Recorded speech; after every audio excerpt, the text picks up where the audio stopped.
Florida Live starts now. Well, good afternoon to you and welcome into Florida Live. I'm Garrett Wymer, and thanks for joining us on this Friday afternoon live on Fox Local, fox13news.com, fox35orlando.com, and on YouTube. We appreciate you joining us as we get ready to wrap up the work week here in Florida. We have a lot to get to in this next hour. I want to give you a live look right now at the skyline of San Antonio, Texas, where the Florida Gators are set to tip off against Auburn in the Final Four tomorrow evening. Big game for them. We'll talk about that in a little bit. At 2:40, we're going to go nose to horn with the endangered white rhinos at ZooTampa, an experience, something you can encounter as well. We're going to talk with them not only about that opportunity, but also about caring for what is a critically endangered species. So going to be an interesting interview coming up at 2:40. You may have seen that viral boat rage fight video. We're going to have all the details on that coming up in our Tampa connection. You won't want to miss it. But we begin today with MS-13 gang charges in some South Florida cold case murders. They are living among us, the most violent of violent, but no longer. Thanks to great police work, and again, it's state, local, and federal agencies working so well together. We're going to find them all. We're going to find them all. Those are the words from U.S. Attorney General Pam Bondi in South Florida this morning, alongside the Broward County Sheriff at a news conference. She was also with FBI Miami, the U.S. Attorney for the Southern District of Florida. She was announcing the solving of 4 homicides connected to MS-13 gang activity and also federal charges against several MS-13 gang members. I want to play for you a little bit of that news conference. We're going to hear from Broward County Sheriff Gregory Toney and U.S. Attorney General Pam Bondi. Folks, for several years now, this community has witnessed me stand here and talk about the importance of executing investigations regardless of how long ago they occurred. And the crimes that we talk about, or going to talk about today, took place back in 2014 through 15. And had it not been for the efforts of our cold case unit, which we launched back in 2019, and their ability to dig into these cases and no longer see boxes in hallways and dismiss the fact that these are victims, these are people, these are members of someone's loved one or family that are no longer here. And so today, as the Attorney General introduces her team and talk about the success that we have in this case, I want this community to remember, here in Broward County, justice doesn't have an expiration date. And it doesn't matter when you committed the crime, it doesn't matter what part of this world you are from. If you come here in this community and decide that you're going to take a life, we're going to unleash every single resources to bring you to justice. So without further ado, allow me to introduce our U.S. Attorney General, Pam Bondi. Thank you, Sheriff. Yeah. Thank you, Sheriff. I feel like I'm back home being here in Broward. To our victims' families first, we met with them earlier. Thank you for being here, and we're so sorry. And as Sheriff Toney said, your family was not, your victim was not just sitting there in a box of papers. They are a victim, and that's why they have spent a decade finding some of these people who have killed your loved ones. So we're very sorry for your loss, and I know you have to relive this, and thank you for being here today. We're so sorry you're going through this. Sheriff Toney, thank you for your relentless pursuit of justice in these cold cases. And these cases are never cold when it comes to law enforcement. And I want to also thank Hayden O'Byrne. Where's Hayden? Our acting U.S. Attorney for the Southern District, and Brett Skiles, our SAC for the Special Agent in Charge for the FBI, and to all the great men and women of the Broward County Sheriff's Office. We're our Border Patrol agents, all of our agents who are here who have done so much to help. Thank you all to the men and women, especially of Broward, and our victims advocates, our interpreters who have helped with this case. It takes a lot of people to make these cases, and they're so very, very important. And today we're here to announce the arrest of 3 more MS-13 gang members who were in this country illegally, and they were in Florida, and we will be reviewing them. They've all been arrested for first-degree murder. We will be reviewing them to see if we will seek the death penalty. This has been a long-running investigation that started in 2015. The victim in this case was brutally murdered, stabbed approximately 100 times by multiple gang members before he was shot in the head. He suffered tremendously. And these indictments are a warning to all criminals. We don't care how long ago you committed the crime. We don't care where you go. We will find you, we will arrest you, and we will prosecute you to the fullest extent of the law. Gamez Maravilla was located in Lake County, Florida. Get ready for this. He was hanging drywall at the Villages when he was arrested. Bermudez Martinez was apprehended in Minnesota. Great police work by all of our federal, state, and local law enforcement agencies working together. Found this guy in Minnesota. He thought he got away with this crime, and he did not. Navarro Martinez arrested right here in North Lauderdale. They are charged with a brutal murder of a young man.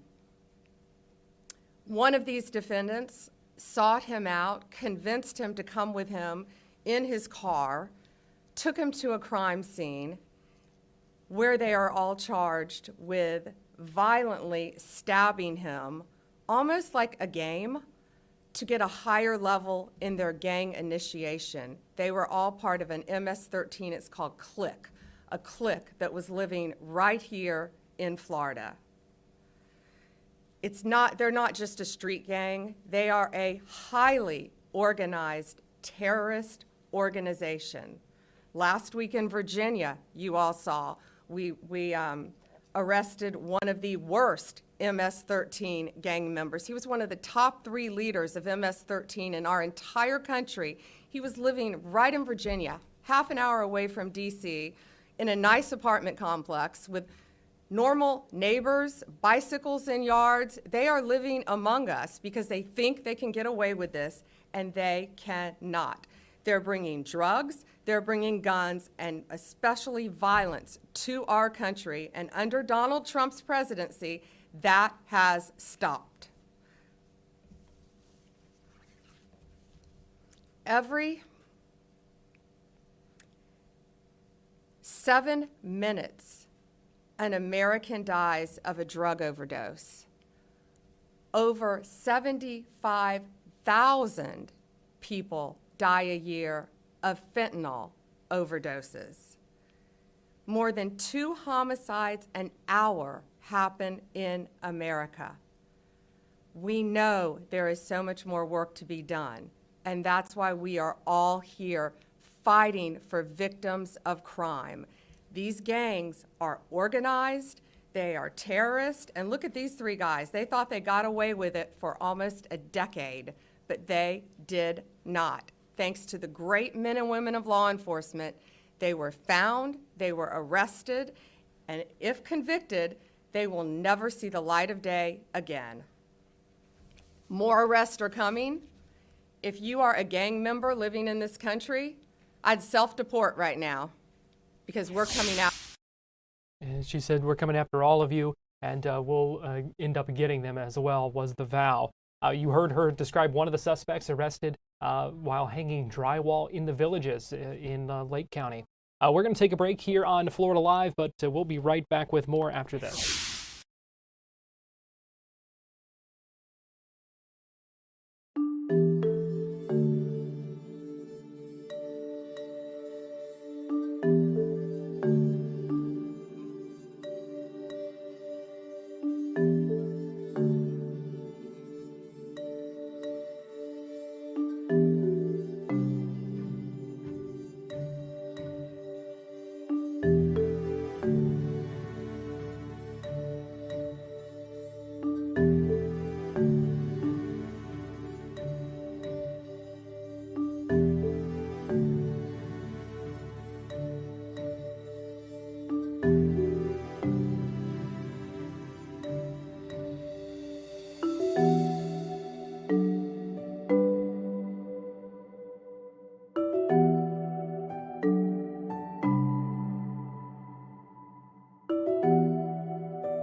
Welcome back into Florida Live. I'm Garrett Wymer, and thanks for joining us on this Friday afternoon, live on Fox Local and on YouTube. It is time now for our Tampa connection, and joining us is Fox 13 digital content producer Nancy Gay. And Nancy, good afternoon to you. A viral story that we start with today.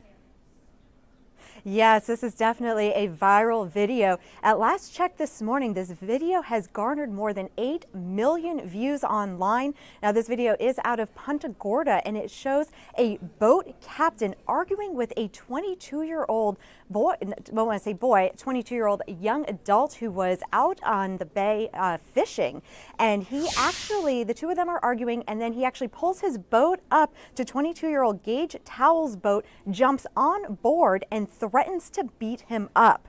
Now, the captain, Brock Horner, and Gage, they do start off this video. They are yelling profanities at each other. The video does come from Gage. He had a GoPro on him, and the captain keeps telling him that he needs to apologize for not having his boat lights on. Gage fires back, saying that his boat lights were on and that it was a different boat that did not have his lights on. And then Gage also tells the captain that he actually shouldn't be tearing through the water under the bridge because there are a lot of people fishing in the area. The captain begins screaming at Gage, saying that he is a war veteran, to which Gage actually thanks him for his service. Now, the profanity-laced exchange goes on between the two for several minutes, and then, as I mentioned, the captain pulls his boat up next to Gage's boat, hops on board, threatens to beat him up, and demands an apology. Now, in this video, you can hear the fear in Gage's voice. Once that captain jumped on board, Gage tells him that he is just a kid and that he is sorry, but keep in mind, Gage is actually in his early 20s. He is a young adult, not a child. Gage repeatedly says he's sorry and refers to the captain as sir. Now, police, the FWC, and the Coast Guard are all investigating the incident. The Coast Guard says it does have jurisdiction over the merchant mariner's credentials and can suspend or revoke them. Now, in a statement to Fox 13, Captain Horner's attorney said that he actually wants to apologize not only to Gage, but also to the men who were on board his boat because they had nothing to do with the incident. Now, since this video went viral, the attorney says Captain Brock Horner's business has been virtually destroyed, his reputation has been damaged, and that his family, including his wife and his mother, have been harassed and even threatened. Now, his attorney also said that Gage showed a lot of grace and composure during this incident, and he wants the community to show Captain Horner the same grace and give him room to grow and make amends. Since this incident began going viral, other charter companies with similar names have also faced online attacks. At least one company posted a letter for President Donald Trump and Governor Ron DeSantis and urged them for the revocation of the captain's boating license, saying that his actions have damaged the reputation of the commercial fishing industry. Fox 13 spoke with a captain who is not associated with this video. He said that boat rage is real and he's seeing more of it on the water. But he also notes that things could have been worse. He says that's because Florida is a stand your ground state. He said that when the captain climbed on board Gage's boat, he was trespassing. He said it would be similar to if someone ripped open your car door and tried to take you out. Now, Fox 13 does have a reporter following up on this story, and we will have much more coming up tonight. Garrett? A wild situation. That video is something to watch, I will tell you that. And like you said, it really is something that could have been worse because we have seen situations like this that escalate. And thankfully, it really didn't escalate beyond what we saw in that video because it really could have been a whole lot worse. Yeah, it definitely could have been worse. And throughout the whole thing, Gage does actually keep his composure. And though he is swearing at the captain who was swearing back at him, he does try to say, let's move on, get over it, tries to de-escalate the situation. And then when the captain does jump on board, it almost appears as if Gage almost floored it. He started going very fast, and you can hear someone say, hey, don't do that, which if the captain did appear to be like on the bow of the boat, so if he did floor it, the captain could have fallen off into the water. Should Gage have had a weapon on him, it definitely could have been a much worse situation than it is. All right, our second story today, another wild one that is unique to Florida. Yes, this is definitely unique to Florida, and probably every Floridian who owns a dog, it's probably their worst nightmare. We had a woman in Tampa. She was taking her dog Kona out for her evening walk, and Kona began walking towards the water. She began pulling towards the water as dogs do, and that's when Kim Spencer started noticing the eyes in the water of an alligator. It looked like that gator was turning toward her and Kona, and she says it happened in the blink of an eye. This gator leapt out of the water and got her precious dog Kona in its mouth. Kim Spencer said that she didn't even think twice. She heard the dog get sucked into the gator's mouth. She heard the chomp, and in one instance, the gator had Kona's entire head in its jaws. She didn't think twice about saving her beloved Kona. Let's hear what she had to say. She's facing it, it's facing her, and it suddenly jumped at her and got her. So she was in all the way up to here, like her whole head inside its mouth. And I guess that's where I stopped thinking, and I just dove on it, jumped on it, straddled it, as ladylike as that is. No, for real, for real. And was trying to pry its jaws open. Its back was to me, so it made me just jump on. And I guess because the girls at work are asking me, like, which hand was which jaw? I'm like, I don't know. We just got lucky because it ran just as quickly as it ran after us. It went right back in the water, and I got up and we were out of there. Wow, Nancy. Yeah, both, yes. It's incredible to hear her version of the story and how she was able to pull her precious little dog out of that alligator's mouth. Now, as you saw, both Kim and Kona, they did require stitches, and Kim tells us that she's now an empty nester, and she wasn't about to let anything take her beloved Kona away from her, including an alligator. Well, very brave of her, and love seeing sweet Kona just laying there, and thankfully going to be on the mend. So a great ending to what could have been what was a very scary situation. Yeah, absolutely. It's hard to think like how you would react in that situation because, like she said, the gator, it just took a second for it to leap out and grab her dog in its mouth. So it's hard to think about what you would do in that situation. I guess her instincts just kind of kicked in, and you hear about those people who are able to pull cars off of their loved ones. It sounds like it's something very similar. She was able to just pry that gator's mouth open and pull out her beloved Kona. Yeah, that adrenaline rush for sure. Now, Yes. The women's Final Four tipping off today in Tampa. Yes, that's right. This is something that we've been talking about all week, and today's the day that the NCAA Women's Final Four will tip off here in Tampa. This is actually the fourth time Tampa has hosted the NCAA Women's Final Four, and organizers are expecting very big crowds downtown all weekend. South Carolina will take on Texas tonight at 7 p.m., followed by UCLA and UConn afterwards at Amalie Arena. The winner of each game will face each other on Sunday. Now, even if you don't have tickets, there is still going to be plenty of things to do in downtown Tampa.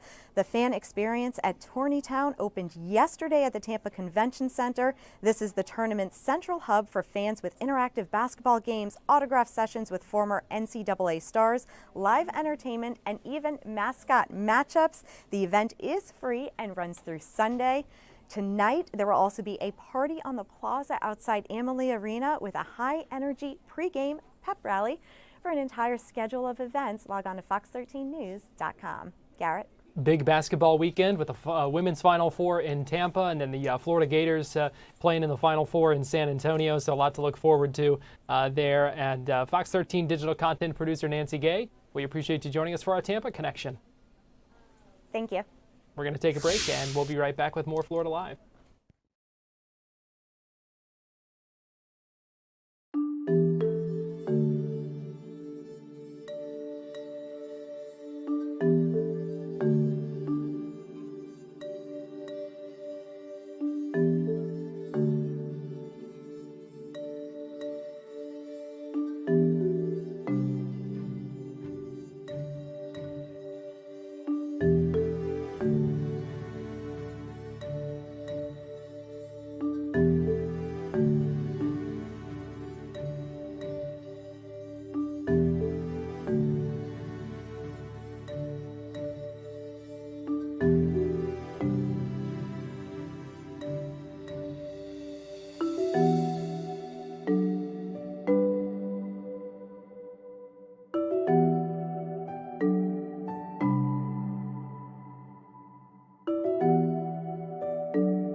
Welcome back into Florida Live. I'm Garrett Wymer, and thanks for joining us this afternoon live on Fox Local and on YouTube.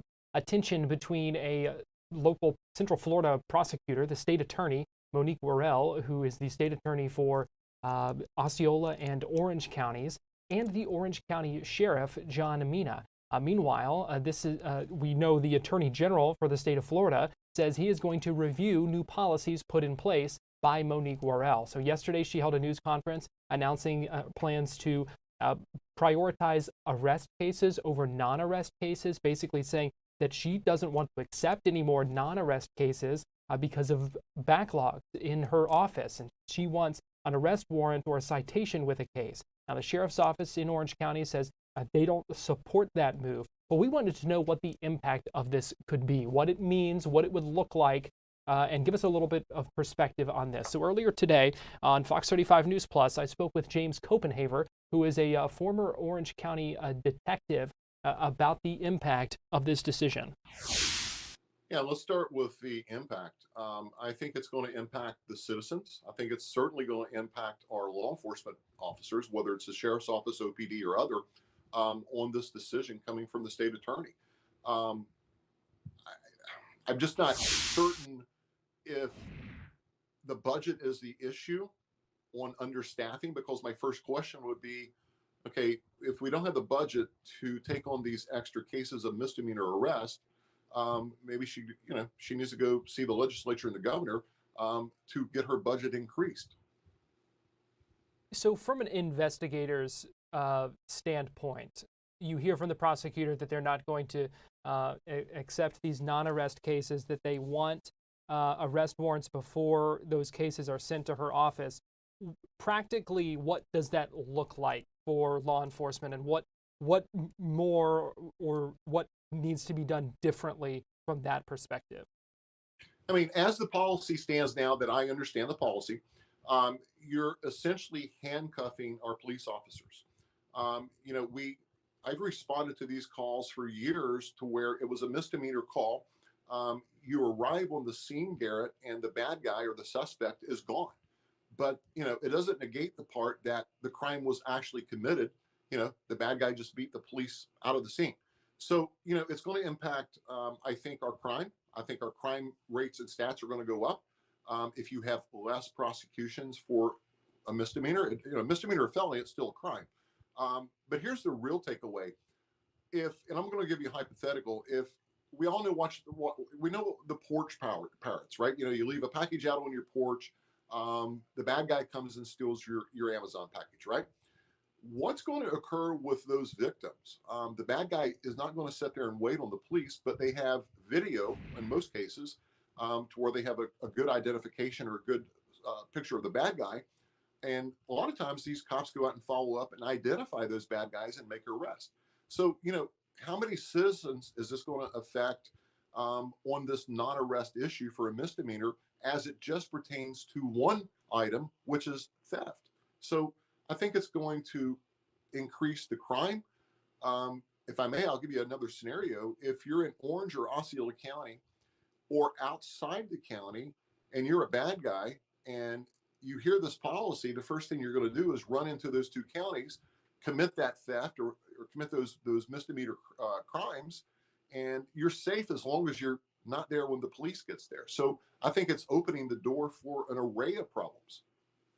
Can you give us kind of an idea of the sort of cases where getting an arrest warrant could be difficult? And some of those cases, I know you touched on a situation there, but one of these situations where that we could see a difference in this, that maybe wouldn't be picked up, but because of the difficulty in getting an arrest warrant. Let's just go to the bars and nightclubs, right? We all like to go drink, and we have a lot of tourists that goes and partakes in these nightclub activities. Inadvertently, someone gets into an argument that escalates into a physical fist fight. So, a lot of times this fight will ensue. It'll occur, it'll happen, and then what happens? The bad guy generally that's at fault will run out of the club or the bar and flee the scene. We have some very capable cops in Orange and Osceola County, And what they do is they'll go out and, they're going to get the club video, run this person through David. There's so many avenues for those deputies to identify the bad guy who fled the scene, to identify him after the fact, if you will. And, so what does that tell me? The state attorney is not going to accept basically those deputies, the investigation of identifying the bad guy who fled. And, a battery case is going to go unpunished, if you will. We saw a statement from the sheriff's office saying that they they still intend to send these cases when they feel they are appropriate. From the perspective of the sheriff, why do you think they don't support this move? I don't think the sheriff or any law enforcement leaders can accept this policy. Like I said, it's going to put handcuffs on their troops or their cops. And here's something else too. Let's just look at the morale issue with these agencies. So now you're a sworn law enforcement agent or officer. You're sworn by the Constitution to uphold the Constitution and the laws, but yet you're being told by the state attorney, hey, I'm sorry, we can no longer accept these cases in a misdemeanor element because of a staffing issue. The morale on these agencies are going to say, well, you know what, if she doesn't care, why should I? Why should I go to the extra effort if the case is not going anywhere? So I think it's going to be a morale issue with these deputies and cops. I also think it's going to be an issue with potential funding with these agencies because their crime rates the stats are going to go up, Garrett. They're going to be less arrests, but the same amount of calls for these crimes. Just to push back for a minute here, if the backlog is as bad as the state attorney's office says it is, then the reality is many of these cases are not being prosecuted anyway, at least not in a timely manner. So how do you respond to that kind of practical state of things if that backlog is that bad? I mean, the state attorney's office has always been backlogged. I mean, you can get any attorney defense or a state attorney on, and they're going to tell you the cases are backlogged. The sheriff's office is backlogged. We're all backlogged, right? But what the state attorney needs to address is her budget and her expenditures. Is she expending monies where she shouldn't be expending monies to hire more lawyers to prosecute these cases? She's not a stranger to conflict. We recall her first term when Governor DeSantis removed her from office. If just me personally, Garrett, if I was the sheriff or a chief of police, I think the first thing I would do is continue sending these cases for prosecution.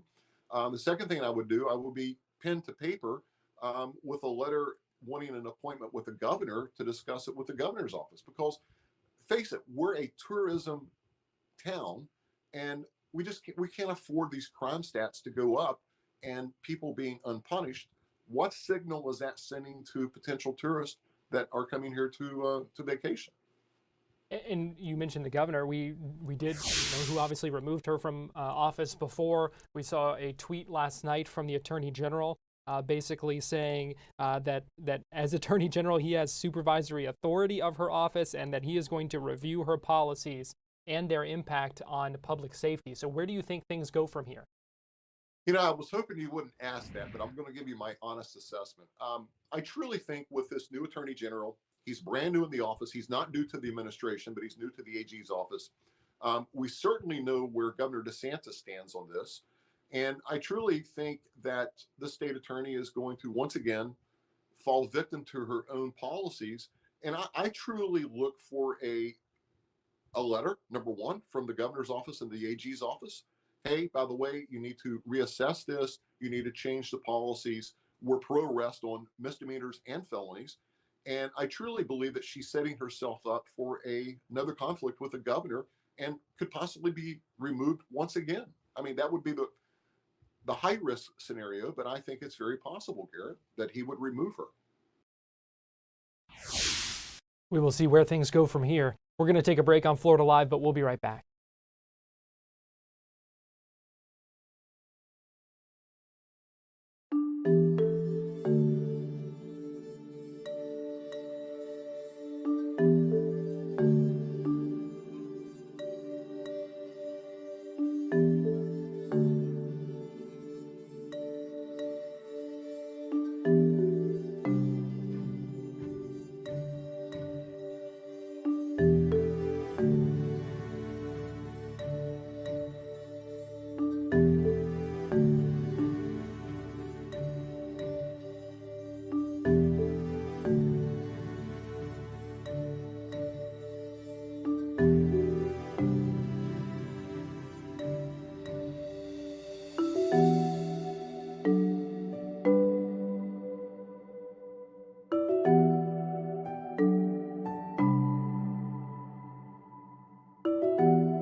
Live look at San Antonio, Texas right now. You see the Goodyear blimp flying high above it. We know tomorrow the Florida Gators will take on the Auburn Tigers in the Final Four, 6:09. The tip-off for that one. It's Florida's 6th Final Four appearance. They're looking for their 3rd national championship. And yesterday I had the chance to sit down with Kevin Brockway, who's the Florida Gators beat reporter for the Gainesville Sun. We talked about what the Gators need to do to bring home that championship.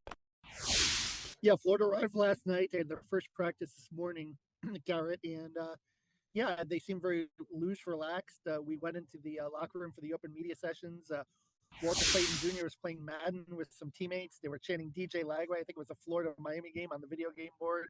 And I think players appeared very confident, especially for a lot of people that are here for the first time. Of course, Elijah Martin, who played at FAU a couple of years ago, transfer, does have Final Four experience. So does assistant Torian Green, but that's it. Everyone else is kind of green, brand new to this big stage, but they seem to be handling it okay so far. They probably should be confident. They've really played some tough games and come out on top. Yeah, in Garrett, they've shown that comeback gene, right?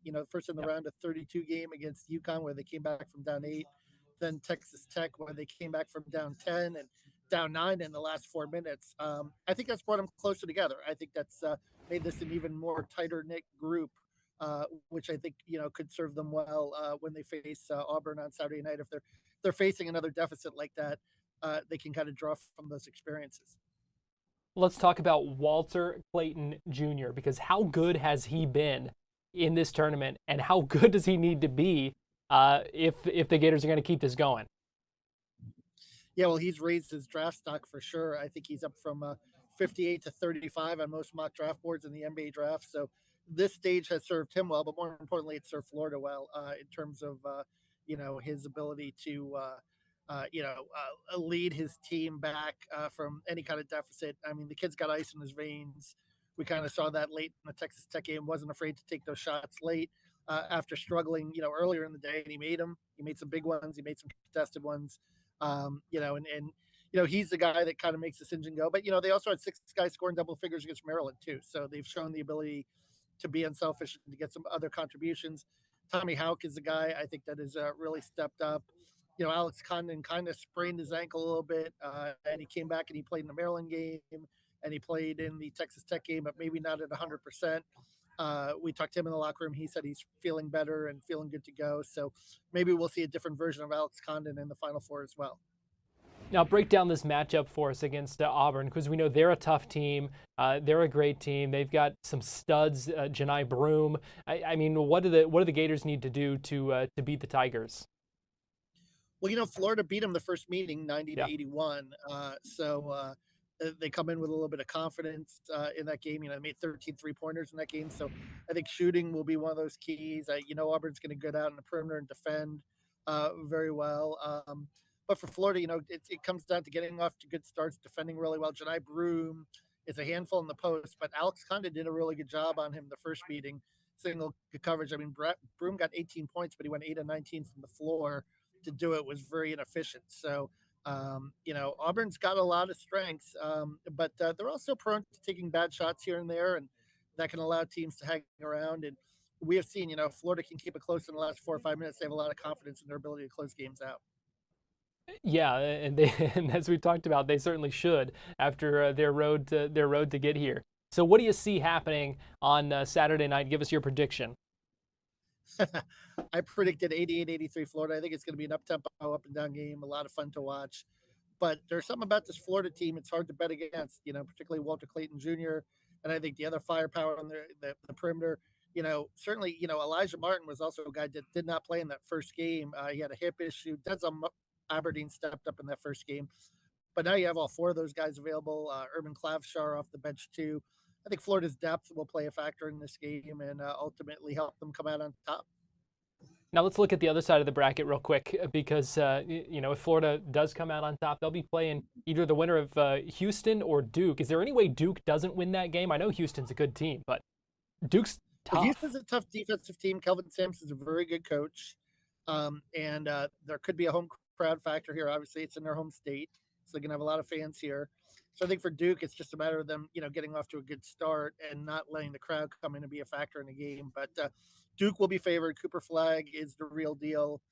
6'9" guy that can do just about everything, handle, pass, shoot, you name it, and is playing at a high level and playing with a lot of confidence. So I think that's going to be a tall order for Houston, but they've got a shot with Kelvin Sampson. They're a very good defensive team. They can shut you down.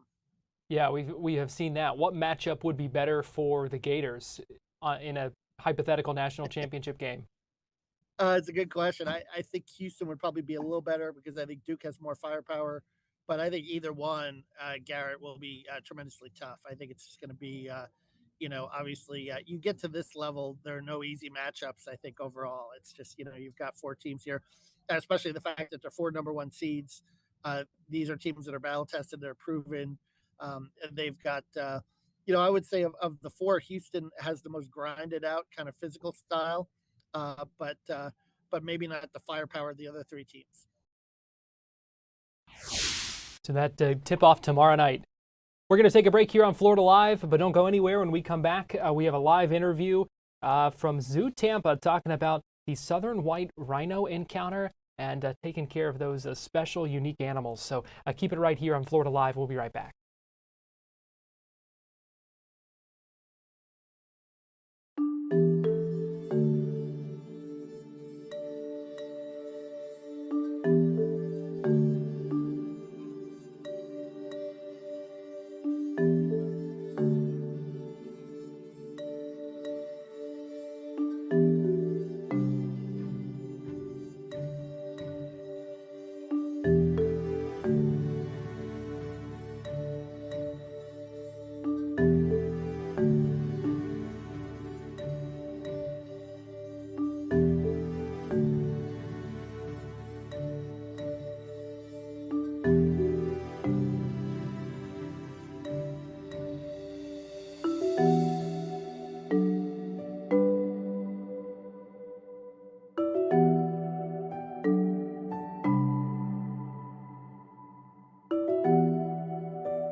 Welcome back into Florida Live. I'm Garrett Wymer, and thanks for joining us on this Friday afternoon live on Fox Local and on YouTube. A unique experience at ZooTampa where you can get up close and personal with a critically endangered species. I want to introduce you to Mallory Register, who is an animal care professional at ZooTampa, and she joins us live now via Zoom. And Mallory, good afternoon. How are things at ZooTampa right now?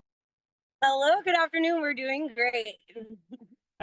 We have a couple special guests behind us that are wandering into the Zoom frame here. So introduce us. Thank you. They are always very interested in whatever we're doing. Introduce us to who we have back there. Sure. So behind us, we have 2 of our adult females, and then we have a juvenile. So far on the left, we have Fujo, one of our adult females. Right behind her, kind of scooching her along, that is Aleke, joined by her daughter Ruby, or Daruba. And they are southern white rhinos, is that correct? Correct, they are southern white rhinos. So tell us a little bit about those animals and what makes them unique. Absolutely. So southern white rhinos are unique in the way that they are one of the only species of rhinos that live in groupings. Those groupings are called a crash of rhinos. So you can find upwards of 15 to 20 of them living together out in their natural habitat. They're very amazing. They're very social creatures. One of their closest living relatives are horses. So they actually have a really cool temperament, just like a horse would. They are also an endangered species. Talk to us about that. Yes, they are. So they are an endangered species. So we have them here at ZooTampa. They're part of what's called the Species Survival Plan. So what that is, it's basically a database where their bloodlines and genetics all go together, and it gets analyzed to see who's well put together to make their species stronger and flourish and be more genetically diverse. So we had our male Mufasa come in and live with us now, and he was very successful meeting his girlfriend, so to speak. And we had our very first baby of his ever born here. He's about 18 months old, and his name is Mku. We also help out the World Rhino Foundation as well. So ZooTampa really plays an important role in the conservation of these creatures, it sounds like. Absolutely, especially being a nonprofit. So coming and visiting us, portions of that proceeds go right back into caring for our animals, but it also helps with conservation efforts and rehabilitation efforts that we have here locally and around the globe. So what happened to these animals in the wild that led to them being critically endangered like they are now? So being such large animals, you can imagine that they take up quite a lot of resources. And as populations continue to grow and grow, their areas where they live start shrinking and shrinking, making it harder for them to find those resources that are necessary to survive. There is, at the zoo, you have a signature encounter where folks can kind of get up close and personal with these creatures. Can you talk to us about that? We do. It is an amazing experience. We actually just got a brand new encounter space that we're very excited about. It gets them the opportunity to be even more immersed close to their habitats. So guests can come and they get to take their pictures with our rhinos, but they don't only get pictures, they actually get to give them scratches. Southern white rhinos seem to be very motivated and reinforced by getting scratches. So our guests are able to come and have that enjoyable experience that not only they enjoy, but also the rhinos enjoy as well. And you said they have great temperaments. Just talk to us a little bit about their kind of personalities. Absolutely. So our rhinos here, they all are very unique from one another, and they will come over and investigate whatever we're doing, even if we don't have any food. Now, with that being said, even though they have great temperaments, they do know us very well. We spend lots of time with them. I would never recommend going up to a rhino that you didn't know or even out in their natural habitat. So I don't think that it would be quite the same thing. But once they do get to know you, they're very friendly and they want to hang out with you and they love to participate. We do everything here as voluntary as possible. So we ask the rhinos which one wants to come and participate with us. And they come and they do that, and they're able to do that voluntarily, and they can walk around and wander as they do that as well. I think that's really cool, Mallory, because you look at rhinos and you wouldn't necessarily think of them as animals with such large personalities like that. Yes, they very quickly became one of my favorite animals because of that. When you're having a bad day, it's very easy to make your day a lot better by coming down and hanging out with these amazing creatures. All right, I won't tell, but which rhino is your favorite? Oh no, you can't do that to me. Honestly, they all do have that very unique, different personalities. Obviously, everyone loves our little baby. He wants to come up and hang out with you all the time. And then we have ones who are our watchers of the groups, or like Miss Fujo back there, you can see in the background, we call her the awesome Aunt Fujo. So she kind of takes on those new babies that are born and teaches them the way. And we have really cool protectors of the group, like Aleke and Ruby behind us. So each of them have such a really cool and unique thing about them. It's very hard to pick a favorite. All right, that's fair. What's it like taking care of them? What is that? What is that like? What all goes into that? So we have very early mornings. It's lots of heavy lifting. It's not the easiest job, but it's extremely rewarding. Each one of the rhinos can go to the bathroom up to 200 to 300 pounds per day. So we're out here cleaning all of that up. We're also feeding them. They can eat just about as much as they output. So we are toting hay bales, hanging up for them throughout the day, just making sure their habitat is clean in general. That sounds like an uphill battle if they are putting out 200 to 300 pounds a day. Yes, it can be sometimes actually, but we do collect that output and we do donate it to local farms for organic farming. So it's really rewarding, honestly, to pick it up because we know that it's going to a place that really needs it. But besides taking care of them and their habitat, it's also really important for us to spend all that great time with them to build those relationships that we have. So our jobs just aren't just about cleaning. It's also about training our animals, learning our animals so we can make sure that they have the best care and welfare possible here at ZooTampa. And just bottom line for me, why that work is so important, especially when it comes to a species like the southern white rhino. So as we see these animals, they are so majestic and so inspiring. A lot of people that come through the doors of a zoo wouldn't normally get to be interacting or see animals like this. So it can help them and inspire them to be stewards for the environment and continue doing all that conservation. A large part of our job is also teaching everybody that comes through our doors, and encounters like the one that we have for our southern white rhinos is a great way for them to literally have that hands-on experience to hopefully go out and do all those great things for conservation and try to save the planet like we are. All right, good stuff there. And where can folks learn more? So you can learn more by going on our website. Under Plan Your Day, they have all the experiences listed out. We have not only just our great southern white rhino experience, we have a wide array of experiences that you can come and you can do here every single day. You can pre-book your experience online, or you can go to guest relations right when you come in the door. All right, then Mallory Register, animal care professional at ZooTampa. We appreciate you joining us this afternoon. It's been a lot of fun talking with you and seeing those rhinos. So we appreciate you joining us here on Florida Live. Yes, thank you so much. It was my pleasure. Have a great rest of your day and come see us here at ZooTampa at Lowry Park. All right, we're going to take a break here on Florida Live. A lot of fun that was, and we will be right back after this.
Welcome back into Florida Live. I'm Garrett Wymer, and thanks for joining us. Earlier today, Fox 35 Storm Team meteorologist Brooks Garner had the chance to speak with a researcher from the Colorado State University team that put out their outlook for the 2025 Atlantic hurricane season. They're calling for an above-average season, but thankfully not as active as last year. I want to play this interview for you where they kind of break down what all goes into making that outlook. What are some of the takeaways from this busier than normal season? What are some of the contributing factors to make it yet another busy season? And let me just add, you guys nailed the forecast last year. Good job. Thank you for having me. It is always really exciting to be here. So this year we're looking at the two main factors, which are the sea surface temperatures that we're seeing in the Atlantic at this moment. And we also take a look at the ENSO state, or El Nino, La Nina, or neutral based state. And in this year specifically, La Nina is weakening, and that would be a transition towards neutral. And La Nina and neutral states do benefit the Atlantic activity, the Atlantic hurricane activity. So that is what we have, and that with the warmer sea surface temperatures are going to be favorable. So the warm sea surface temperatures are still there. That's the fuel for the fire, the gasoline, if you will, for the engine. And you mentioned this El Nino Southern Oscillation, the ENSO, and that's the warming, the cooling, or the declaration of everything being normal down there in the eastern equatorial Pacific off of Ecuador. And a lot of people are thinking, well, why would the ocean temperature off of Ecuador in the Pacific influence the Atlantic hurricane season? And it's all about the wind. Can you tell us about the wind in an El Nino versus a La Nina? You mentioned that we're kind of going to be in the middle this year. Yeah, so I will talk a little bit of how it influences the Atlantic. But when we are in a La Nina or in a neutral state in the Pacific, it all affects the steering patterns and the winds and the circulations down here in the Atlantic. It is far, but it does influence. So it tends to weaken the Azores high, or the subtropical high that we have in the Atlantic. And this weakens what we have, or what we know as the trade winds, or those strong winds that are affecting the Atlantic, which they tend to weaken or disrupt the hurricanes as they make their way from Africa, that way that makes its way from Africa towards the U.S. But this year, since that high tends to be weakening, we can see those strong waves coming out of the coast of Africa to make its way closer to the U.S. and recurve closer to Florida. Okay, so that's significant. So with lower trade winds, we can get systems that will form, but more applicably to where these systems go during a neutral season when the water temperature off of Ecuador is kind of normal, that tends to steer these systems closer to Florida potentially, right? Correct. And we saw last year, an example is when we had the La Nina-based state, Florida was impacted with 3 major hurricanes, which is a high number.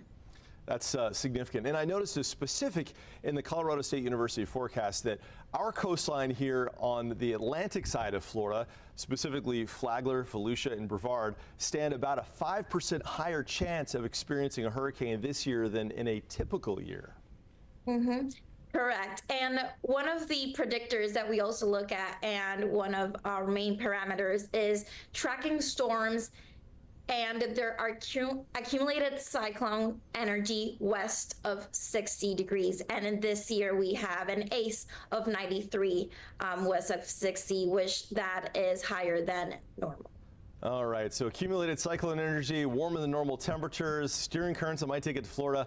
Anjali Nieves Jimenez from Colorado State University, you're not painting a very optimistic picture, but we can't make that choice either. We appreciate the prognostication. It just takes one. It just takes one. Well, we appreciate the forecast, and that's what we need to prepare. If we know it's coming, we can at least psychologically get ready for it. We're a little less than 2 months away from the hurricane season, and we'll look for your updated Colorado State University come mid-June with the latest. Thank you so much for your time this morning. Rex. All right, so good information to know there as we look ahead to the hurricane season. As Brooks said, they're less than 2 months away, so something to keep in mind. Well, we appreciate you joining us this afternoon here on Florida Live. We hope you join us every weekday at 2 p.m. here on Fox Local, fox13news.com, fox35orlando.com, and also we are now live streaming on YouTube. So we hope you join us at 2 o'clock Monday through Friday right here on whichever digital platform you are watching us on. We are continuing to monitor this afternoon the stock market down yet again. Another tough day, and 2 days in a row now since the announcement of the tariffs by President Trump at the White House. Meanwhile, we do expect Trump to be leaving here the West Palm Golf Club on this Friday afternoon, so waiting for that as well. We appreciate you joining us. Again, have a great rest of your Friday, and have a great weekend. Thanks for watching Florida Live.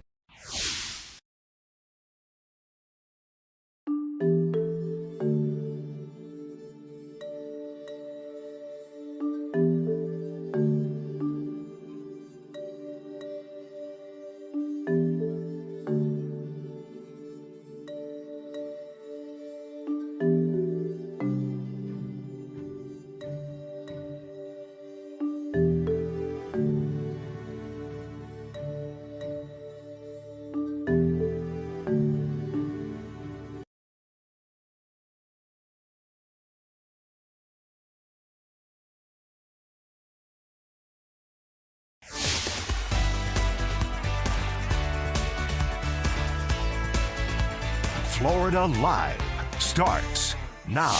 Well, good afternoon to you and welcome into Florida Live. I'm Garrett Wymer, and thanks for joining us on this Friday afternoon live on Fox Local, fox13news.com, fox35orlando.com, and on YouTube. We appreciate you joining us as we get ready to wrap up the work week here in Florida. We have a lot to get to in this next hour. I want to give you a live look right now at the skyline of San Antonio, Texas, where the Florida Gators are set to tip off against Auburn in the Final Four tomorrow evening.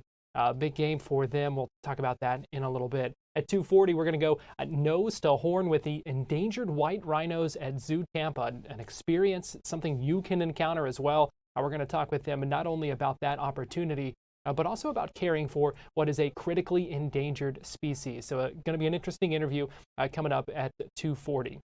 You may have seen that viral boat rage fight video. We're going to have all the details on that coming up in our Tampa connection. You won't want to miss it. But we begin today with MS-13 gang charges in some South Florida cold case murders. They are living among us, the most violent of violent, but no longer. Thanks to great police work, and again, it's state, local, and federal agencies working so well together. We're going to find them all.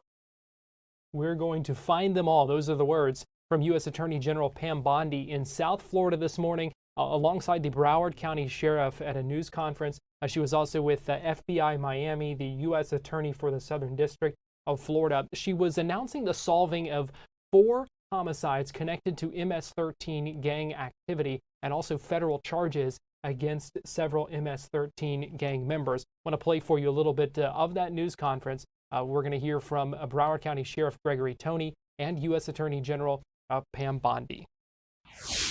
Folks, for several years now, this community has witnessed me stand here and talk about the importance of executing investigations regardless of how long ago they occurred. And the crimes that we talk about, or going to talk about today, took place back in 2014 through 15.